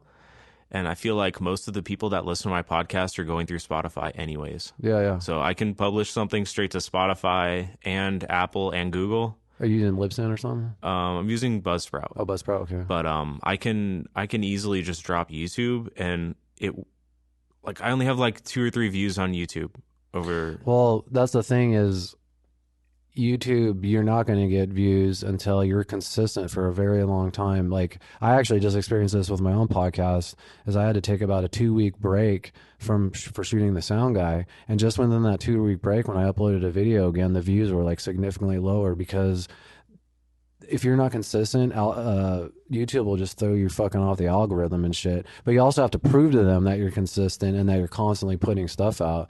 YouTube's a whole fucking game to tackle and stuff, but you can really get to a point where like you're monetizing your shit. Like especially if you get 1,000 subscribers, like you can actually make money, from the ads and all that stuff. Like we're actually monetized now and stuff. So yeah, it's I know it's a pain in the ass, but like what? You just It's put the well, video up, like I fucking said, type some right shit. now, at the current point in my Yeah, life, it's a lot to tackle. yeah, yeah, yeah, Like you were just explaining how it's an entire yeah, another yeah. thing It to is. learn. Yeah. So I can't take the time to do No, that I right get now. that. So I think I'm gonna drop YouTube for like until I'm at least like out of school and Well, heavily into my internship, I'll and tell then you I what. When can. you do get back into it, let me know because I'll show you how to fucking maximize the shit out of that. Like, just to keep traffic on there and like encourage people not to leave and stuff like that. Because with my podcast, I spent the last couple of years just studying like the YouTube algorithm, how to use keywords, how to fucking make bomb thumbnails and titles and all that bullshit. It's all a game, dude. Yeah, I've noticed yours looks really polished. Like Yeah. your page looks really But polished if going you down the thumbnails and if you stuff. go back to the beginning, I mean, it was dog shit. You Pretty know, that's rough. like yeah, it evolved. Like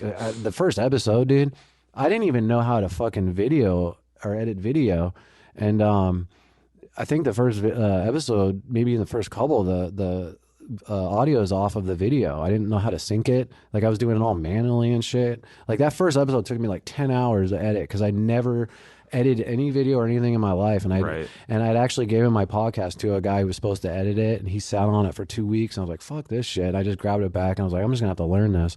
And that's all I've been doing the last like 2 years is just Yeah. learning Premiere, editing video because it is a lot of work editing the video. Honestly, the way I want to do it, Unless you do a single cam. that's what I want to. Well, If you do one single cam, you can literally just upload the audio and the video, and it'll sync it all together perfectly. see, you know what I mean? my ultimate goal for this is it's not original by any means, but I want to have somebody switching cameras live so I don't have to do yeah. post. That's So fun too, but I have somebody switching live. but and that thing then costs like if you want a decent one, the TriCaster, that's like $2 or $3 grand. Like I want to get one there's of those too. options. There's other options. Yeah, you don't I guess you can have use to- OBS or something like Yeah, that. that's what I'm saying. but I'm going to use yeah.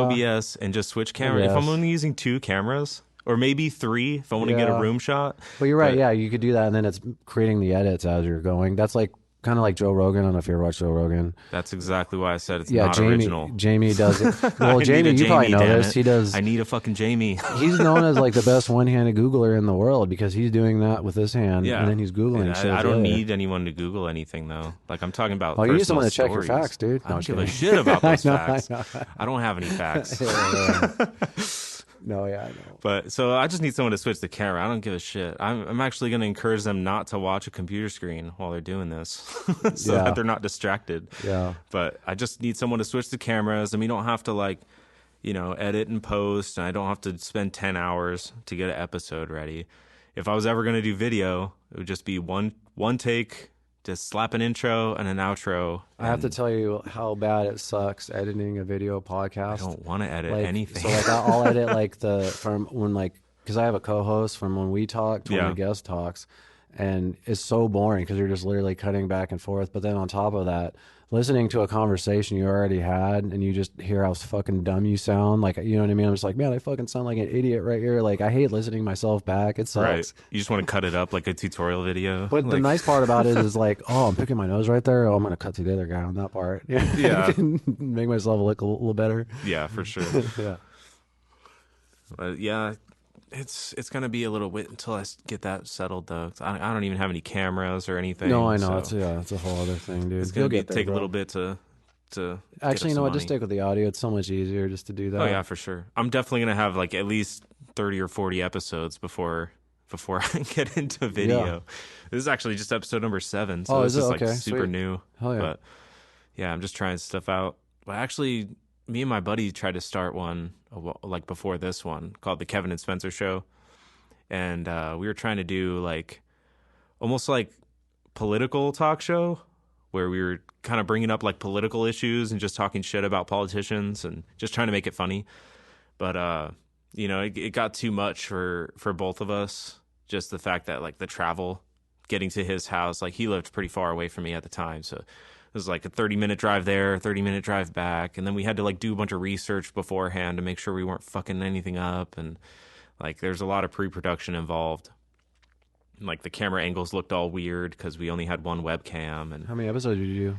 we did four episodes. And you're like, fuck But this. he kind of dropped back on it because we kept switching our idea. I wanted to eventually switch it towards like getting people from Well, it was kind of like what I'm doing with this one, where I was getting people from the audio industry and music industry to come on and No, I love that, dude. That's talk. awesome. And he was like, "Well, I wanted to keep it political, so I don't know if I can do this. Like, I wanted to focus on political stuff." And I was like, "Okay, well, I actually like doing this stuff to get away from that. You know what I mean? Like, yeah, me and my co-host will talk about politics once in a while, but I like it to be a few hours just to fucking unplug from the world and just talk about like comics or fucking aliens or like we smoke weed on there and shit. yeah, You know? for So sure." it's just I like wish you could do that here. yeah. I don't think the school would like it We very just start much, marking but up. yeah, that'd be interesting. That'd But be a fun conversation. I have to tell you though is you'll get these feelings of like giving up because you feel like no one's ever listening and stuff, but you have to fight through that because those are the podcasts that succeed. Is like I'm telling you, every podcast gives up about 40 episodes in because they feel like no one's listening to you because no one is going to at first. You have to just keep doing it. But I swear to God, by about 100 episodes in, 150, there'll be like a little turn. You got some clout, point, and you'll see, yeah, and you'll you got see some like clout. You got some weight behind you. yeah, you'll see it, dude. I'm telling you, you'll see that. You'll see Yeah. that happening. And I learned that from other people who told me like just fucking stay consistent and just don't give up if this is like what you want to do. So I could see this fucking doing really well, man, because that's a great idea. I actually know a lot of fucking badass motherfuckers that. Hey, man, if you can have come any on people here. with some good stories, send them my Definitely, way. dude. I think you should get the boom operator on. From that'd be if you want to talk about like audio production from just Yeah, on film for sure. set, Anything audio works for me. I'll talk about anything else though too, so it doesn't matter. Yeah. But shit, I forgot what I was gonna say. Oh, it's all good. I do that constantly, dude. Yeah. On our But podcast.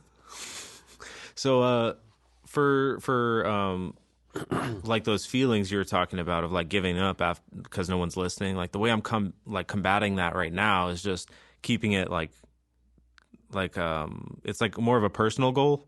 Like I'm doing this for myself to record my stories and other people's stories, and like I just want to get people on this podcast so I can get their stories recorded. That's and then I even can get better, them out. dude. And Yeah. then I don't care who listens or who doesn't. That's not actually, my goal. That is actually the best attitude to have. That's actually the attitude I had. You know what I mean? But I just put that extra effort into it too.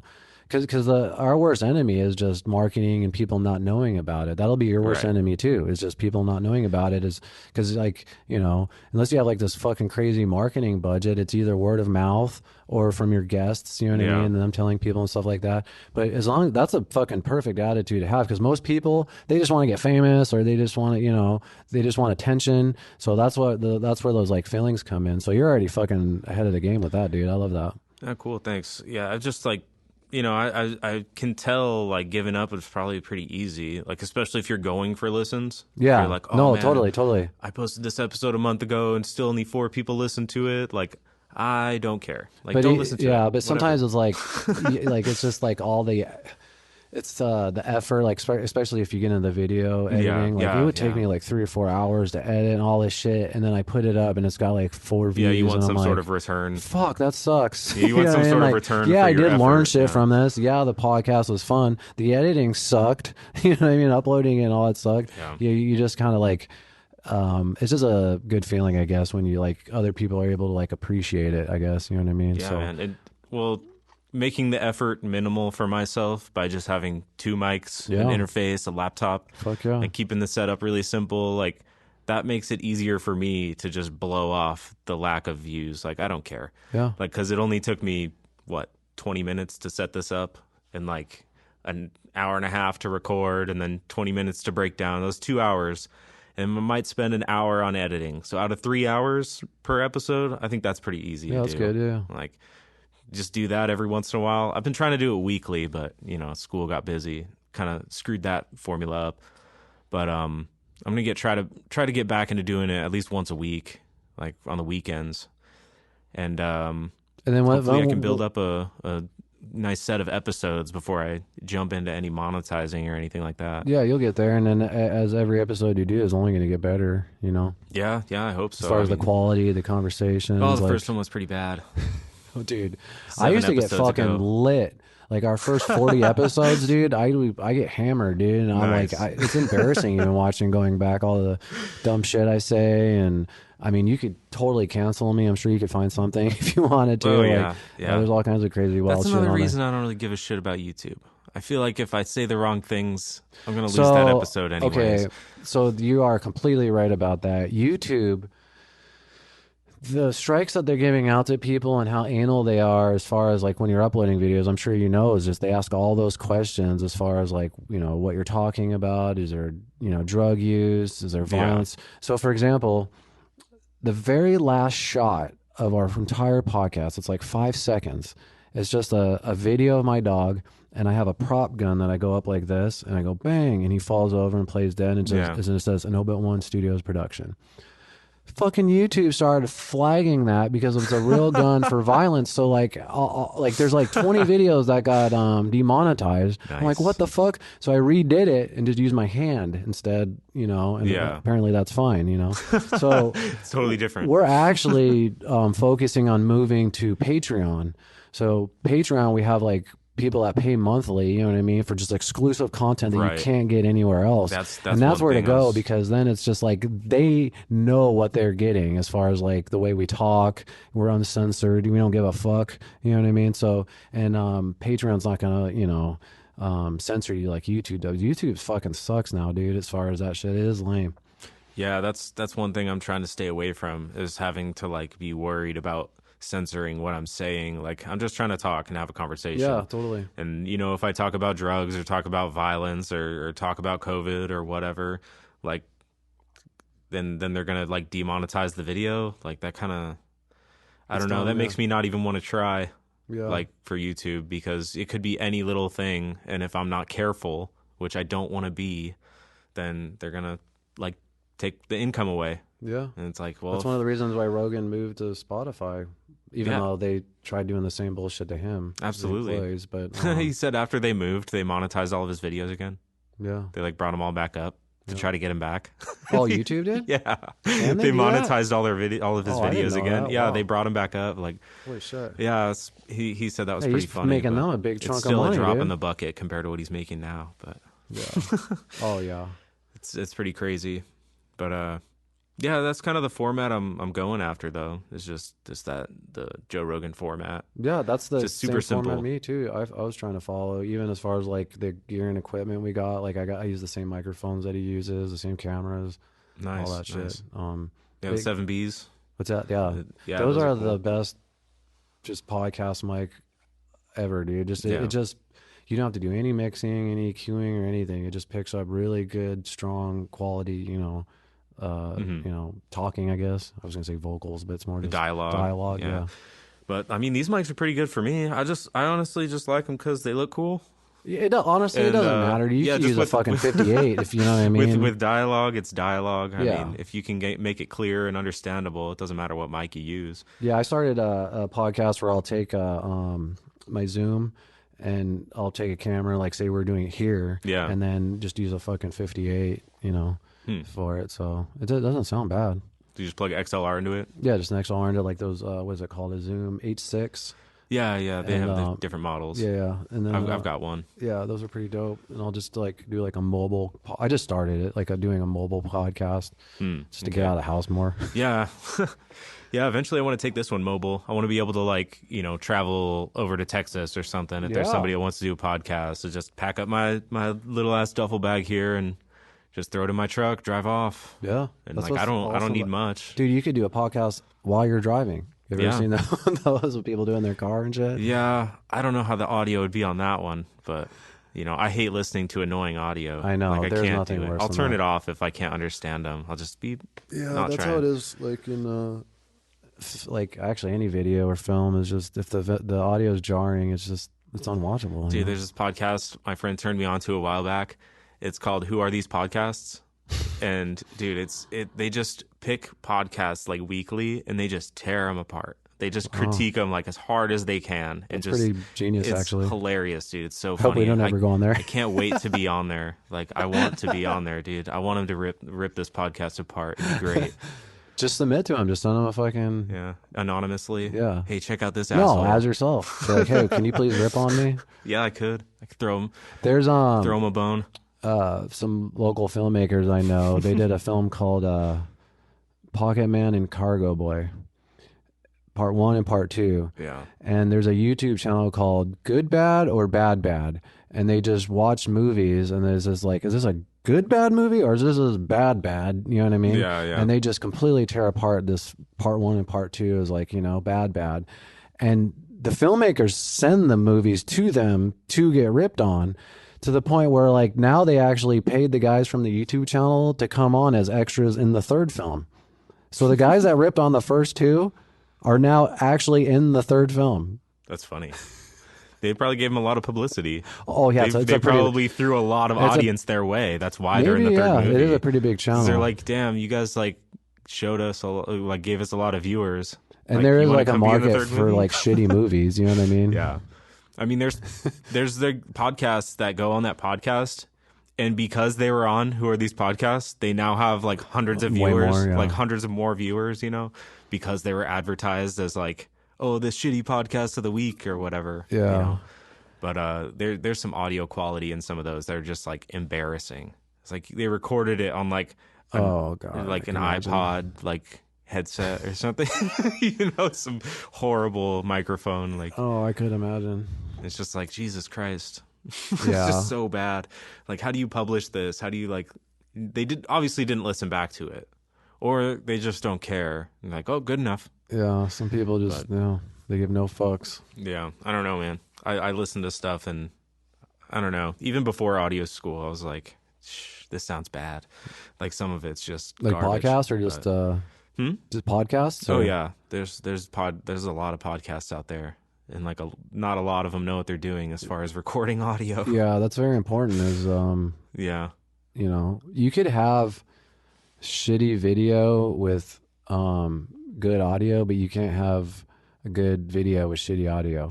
You know what I mean? Yeah. The thing is, like, your ears are a lot more sensitive than your eyeballs, I feel like. You know, so if anything sounds off, you're going to immediately like hear it. Whereas like if something looks off, you can just look somewhere else and ignore it. Yeah. You know, you don't have to watch. Yeah. You can't stop hearing though. That's true, yeah. So you're going to hear every little thing that's wrong. But so like in like movies and stuff, you know, if the footsteps don't match up to somebody for walking, sure, that drives me nuts. everyone can see that. Yeah. You don't have to be trained to see that, you know. Sound production and film is very, very, very important to me.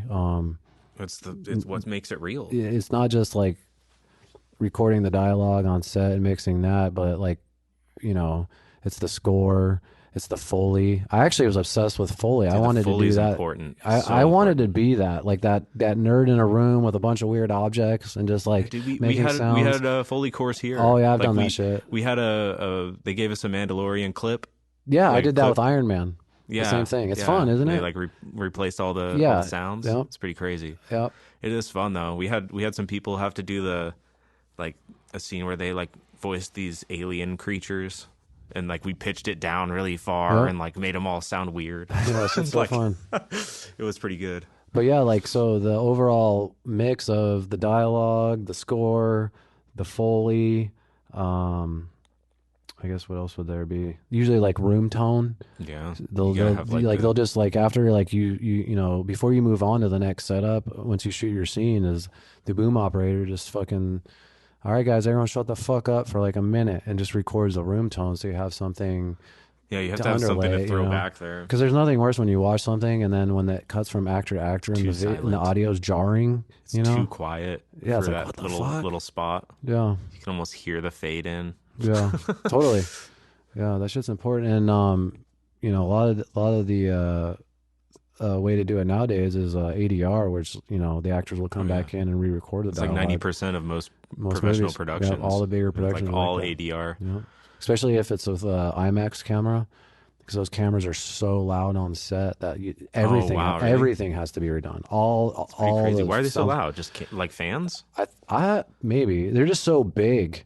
It's like you know, one of the biggest cameras in the world, and I don't know, they're just really fucking loud. Huh. It must be a fan thing, like Yeah, they heat probably. up or something. Probably.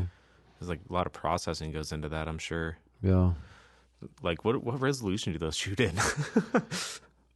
That's a great question. I It's actually, like some when I first got 4K. into acting, I worked as an extra on this set that was shooting this documentary with an IMAX, and there's only 3 IMAX cameras in the world. And this project that I worked on was not only shooting in IMAX, but they were shooting in 3D, and it was the very last time IMAX was ever going to use film. From then on, it was only digital. Oh wow. And I got to fucking talk with the director of photography about that. I was just nerding out on this camera. I was like, "This is so fucking cool." And he opened it up, and it had 2 reels, one for the left eye, one for the right eye. Oh my god. And he was telling me how, like, literally after this set, he was flying straight to, I think it was like Poland or something, because he was working on the set of Dunkirk with Christopher Nolan, who uses IMAX Oh, cameras okay. and shit. I'm like, "You're going to fucking Christopher Nolan set after That was this? a cool Like, movie, that's so too. sick." What's that? That was a cool movie Fuck too. yeah. Christopher Nolan's like my god, dude. I love that guy Dude, more than yeah. anything. I think He's a he's genius. the baddest motherfucker ever. One of my favorite movies of all time, I think, is The Prestige. I fucking love that movie. Have you ever seen it? I haven't. I'll Oh, have to dude, go you back gotta and look watch it that up. fucking tonight. Yeah, it's on my list actually. Dude, it's, I'm it's on the telling you, list bro. on I whatever app guarantee it you, is. I when don't you know. watch it, you're gonna watch it again immediately. It's got that good. who's in that one? Christian Bale, Hugh Jackman, Scarlett Johansson.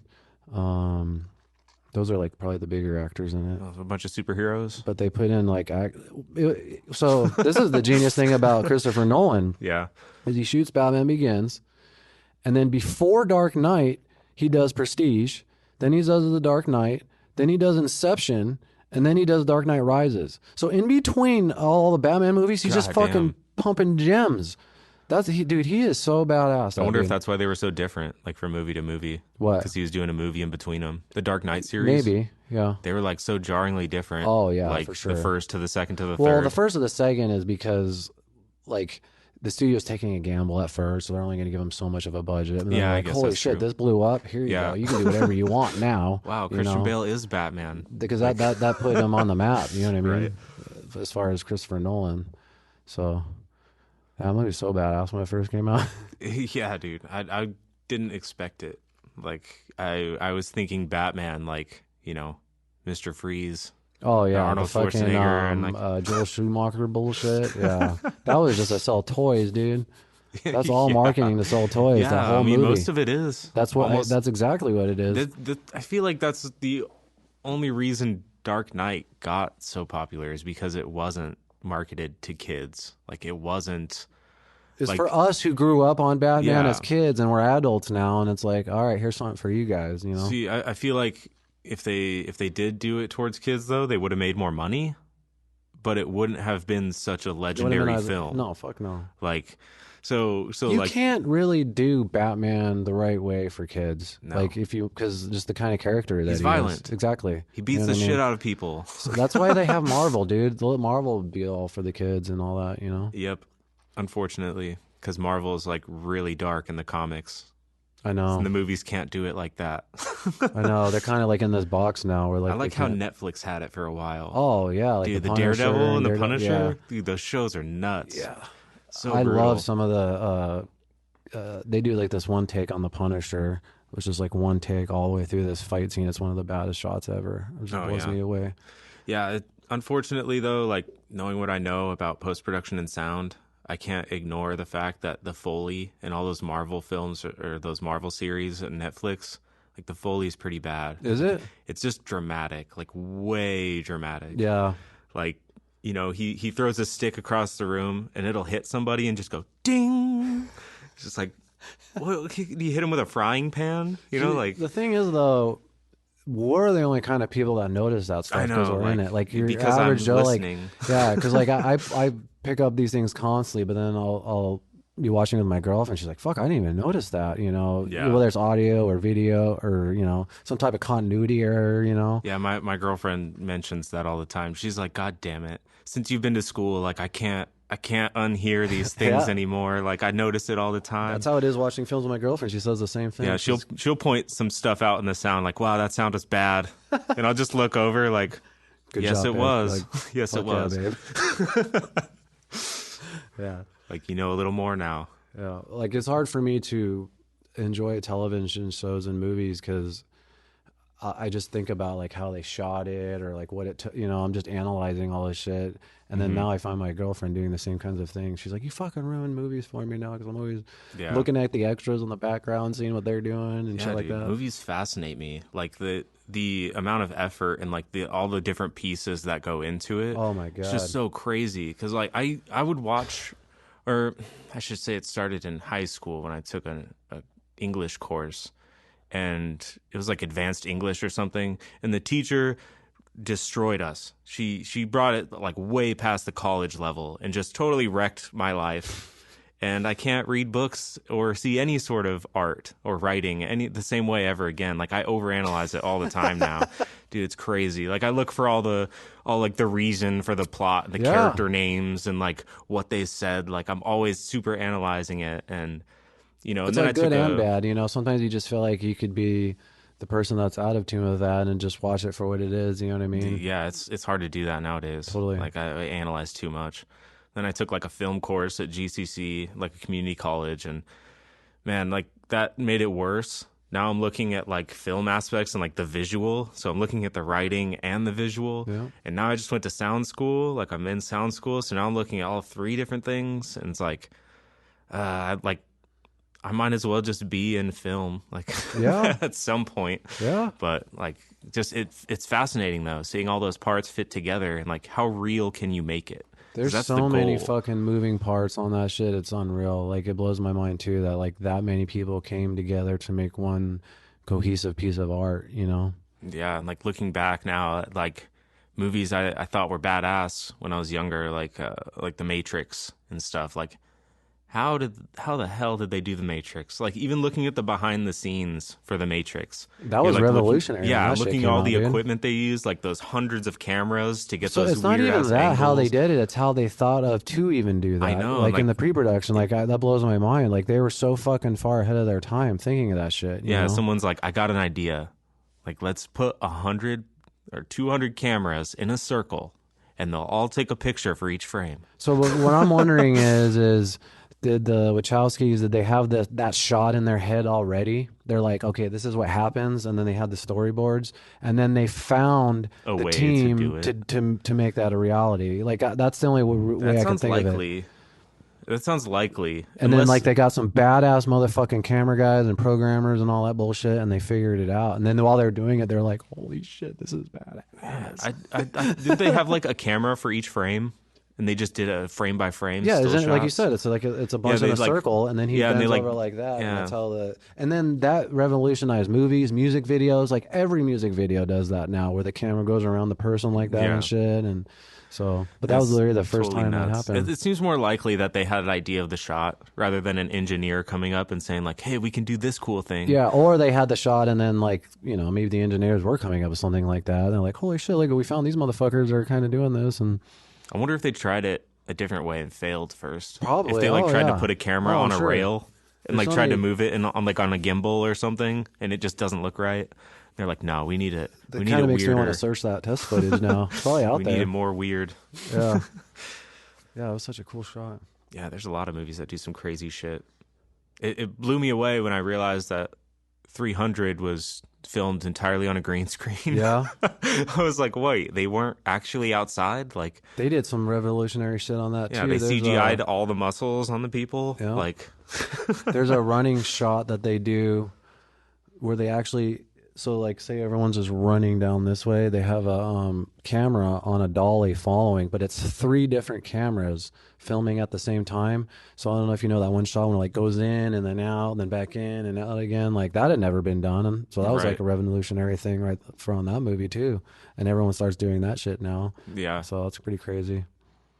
I like Christopher Nolan's the same way. That he's revolutionized a lot of the shots and camera angles. And what happens is you get these really bold, ambitious ideas, and then when you figure out how to do that stuff, all these new camera rigs are built, and all this new set equipment's built, so people are able to recreate all of this stuff. So, and the game's constantly changing, Oh yeah, I'm sure everyone's got to have the next cool thing, the next cool technique or idea. Yeah, something that makes their movie different than the rest of the movies. Not just that, but like you know, you really do try to tell the story with like the camera, you know. So like, I know the Sound Guys is a silly, dark stoner comedy, but like, you know, there's different ways to, you know, tell the story, like showing disconnection from characters, connection from characters. Like, say for example, like we're talking, and you know, if we start off and we're being friendly, you know, we'd probably want to put the camera and have my shoulder in it so it shows that we're connected. But if we start fighting, I'm gonna start cutting and bringing the camera in closer to you and even more on your face. You know what I mean? To show that like tension and your world's like closing in on you and shit like that. So, I'm obsessed with that stuff, like telling a story with visuals and the camera. You know, I just fucking love that. And Yeah, then in the you meantime, can. like you said, just they're constantly inventing new ways. And have you fucking watched Squid Games on I Netflix? haven't. I haven't. That's I one of know the. everyone. I know that's the bandwagon, and you probably don't want to hop on Yeah, it. I It's steer away awesome, from bro. those, but It's great. I'm telling you. at a certain point, I have to like actually like I hear what people say, Yeah, it's so it's awesome. like, well, like they're not saying anything I don't like, I'll tell you you why, know. because it's Korean, and you know I actually love foreign films even compared to American, because American films are kind of like The culture is stuck in all the this same. box, you know what I mean, and the formulas are the same. They don't give a fuck, and they're just like, it's just so wild and out there. And this show is a great representation of, like, I don't know if you've ever seen like Battle Royale or just any of those like fucking crazy Korean movies from like the early No, 2000s I stuff. haven't. I'm not It's just super into it's Korean movies. wild, dude. I'll give you a bunch. I don't know if you're into foreign films or not, but these movies, you'll just be like watching them, and you'll be like, how the fuck did anyone think of Yeah, this? dude, send me some links. Yeah, I know the Koreans are wild with their movies. That's for sure. Battle Royale is one of them, I've dude. seen a couple zombie movies. I don't really remember them, but there was one about like temperature changes in a building. When it got so hot, people would turn into zombies, and like so they had to stay in like a freezer and like hide out, and like it was like a nuts, like crazy fucking movie. Yeah. But That's kind of how yeah, Squid Games is. You're like, how did someone think of this? You know, like I even feel if like like when they're pitching it, like I just the pitch would even seem weird. Like, what the fuck? I feel like the massive amount of anime over the years have helped with that. Totally, It's yeah, just totally opens up creativity.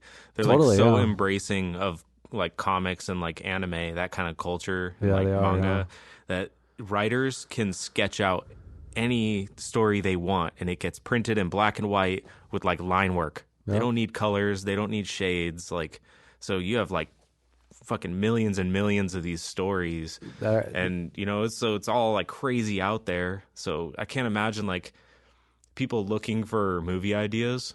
They could just pick up some mangas and like talk to the writer yeah. like, hey, I want to make this a movie. Like, was Squid Game a manga? What's that? Was Squid Games a manga, I don't know. I'm not sure.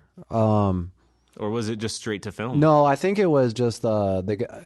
From what I read, the guy had written the scripts and sat on it for like 10 years, Huh. and then like he made a bunch of other projects, and then finally it's like one of those things he's finally able to get it made and shit. But it's just fucking ultra violent, crazy. It actually cracks me up because there's this comedian Mark Norman. He tweeted something funny. It said, just a few months ago, we're being told like, you know, no Asian hate, you know what I mean? No violence towards Asians. And this show is literally, you're just watching Asians getting slaughtered. It's crazy, dude. It's like, what the fuck? This is our world. It's like, okay though. It's like They're not Chinese, so yeah, yeah, I guess. Yeah, just Korean. I yeah, mean, oh well. yeah. Yeah, right. I'm No, kidding. no Chinese hate, I guess, right? Yeah, that's the thing. I mean, oh well.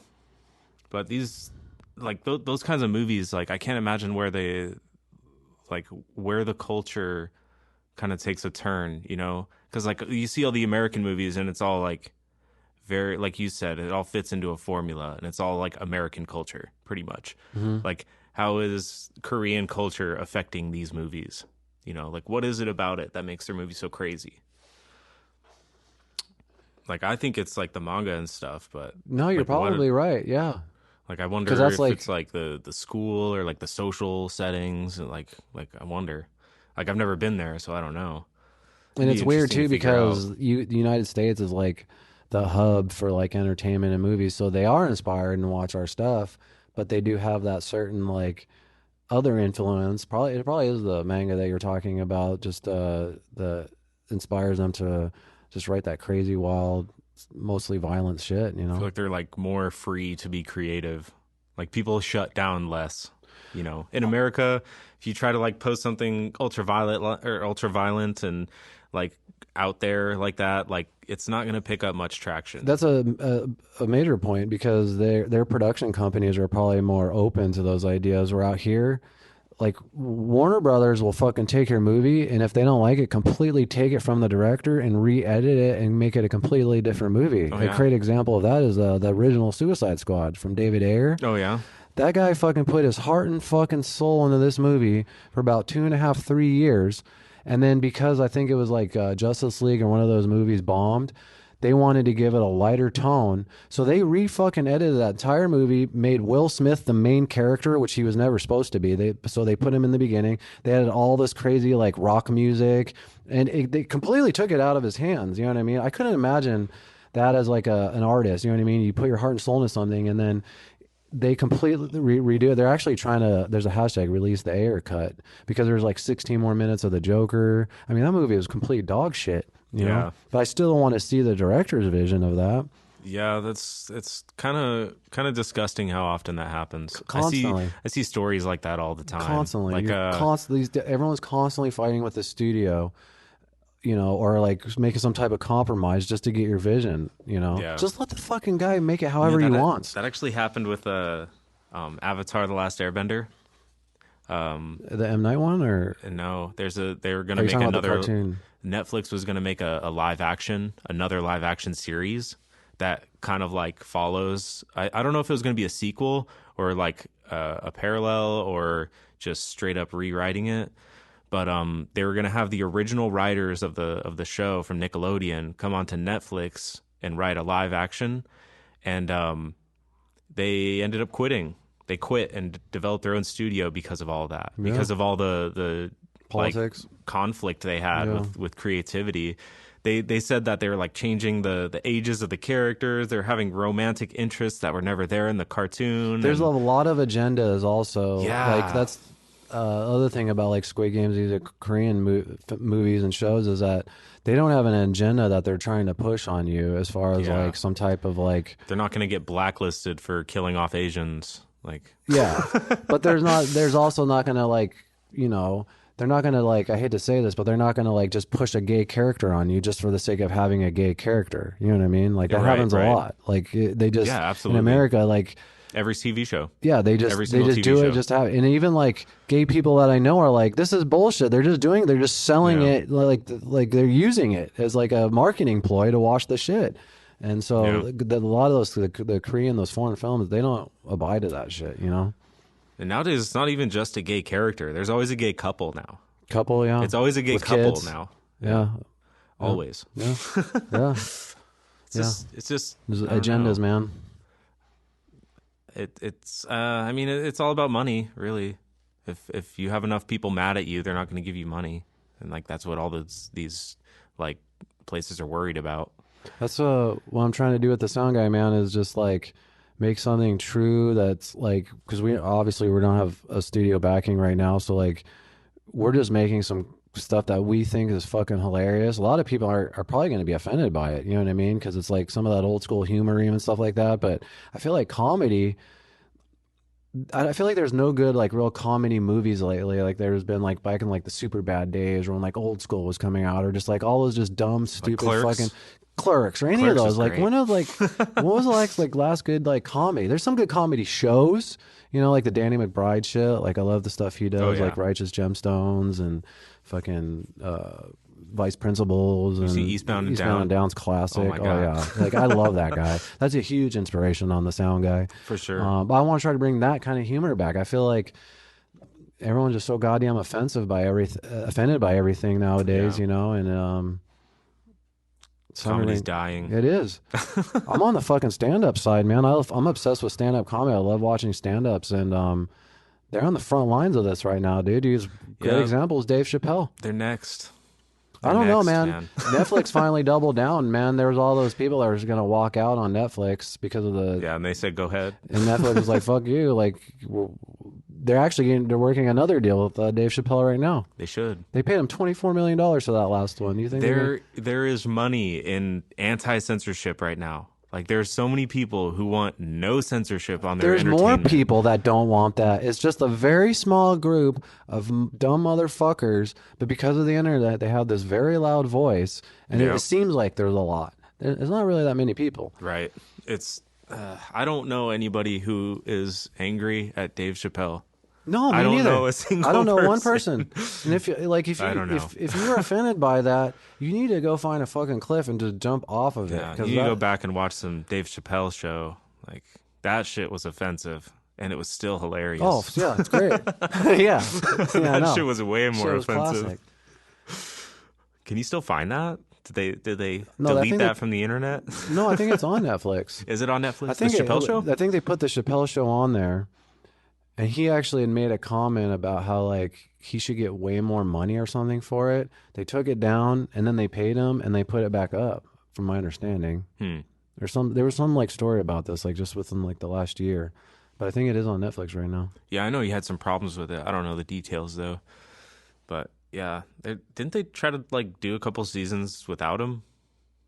I thought they did like a season without him or I something. don't know, maybe Like, that maybe sounds Comedy Central pretty did ridiculous. or something. I could see them doing that. Yeah, I don't know if it ever aired. Chappelle show with no Chappelle. Yeah, that's stupid. Yeah, people do some stupid stuff for money though. Yeah. You just don't want to let things die. I got real big into like Key and Peele after that. I thought those guys were fucking funny. Oh yeah, Key and Peele's good. Those guys were really good. Their skits are just fucking. I just cry, dude. I'm laughing at some of their shit. It's so dumb. I don't know how they come up with that stuff just Oh, I know. constantly. They have so much and material. It's so good. Like some of the skits. I Like, can't imagine like doing a skit show like weekly. How do you come up with all that? How long were they writing before they started like releasing the episodes? yeah, I imagine there's at least like a 3 to 5, 6 month just writing process where they're just doing the bits and then they just fucking probably film it all in like maybe Course 2 of a months. year, they do like 4 No, seasons. I would say probably like 2 or 3 months. Well, like Yeah. the whole season, you know what I mean? Like Yeah. just, film all the skits and then do all the bullshit with the studio audience, and that would be fun though. Yeah, I mean that's kind of what I want to get in the entertainment industry for something fun. I mean, there's a lot of jobs in the entertainment industry that aren't. Oh, for sure, yeah. You could be setting up a bunch of technical equipment. You're still in the Being a entertainment roadie. industry. Yeah, being a roadie. That would suck. Like, well, yeah, I feel like I'm gonna have to be there at some point Be a to roadie. go through the work just Yeah. to put the hours in. I was my own roadie, man. Being in bands, fucking Yeah, moving my full I'm gonna stack. be That's why I have a manager bad slash back these roadie. days. Yeah, But yeah, I always help load equipment in and stuff. I'm always like, it's because you're a nice guy. I'm always driving shit.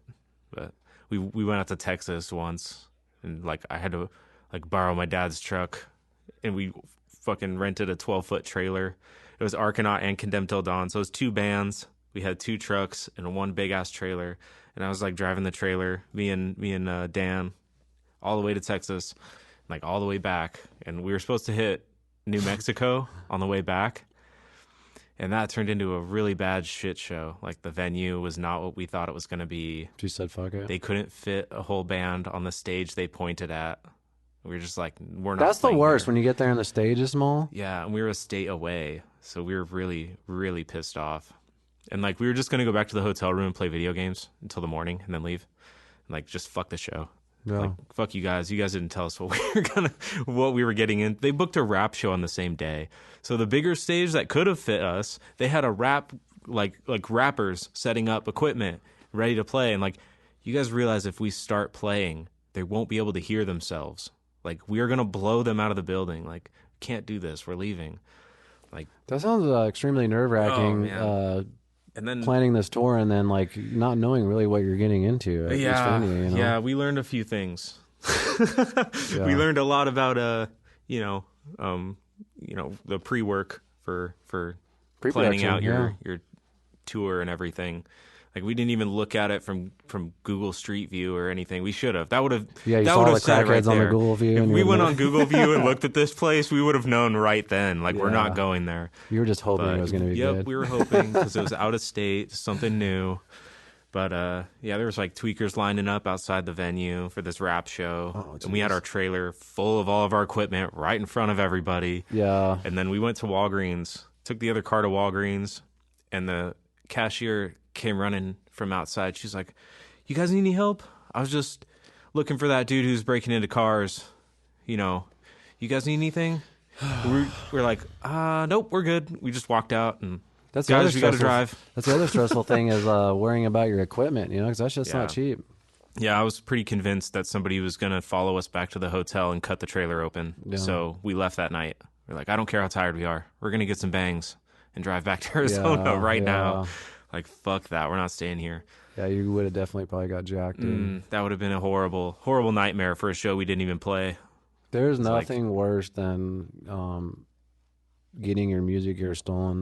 My band used to practice at was it Francisco Studios? Next Francisco. To the Bush Company. Yeah, we used to practice there. The one next to the Bush Company. There's a couple different. Well, I actually practiced at the other one. There's a couple different buildings, I practiced but it's one all the on same.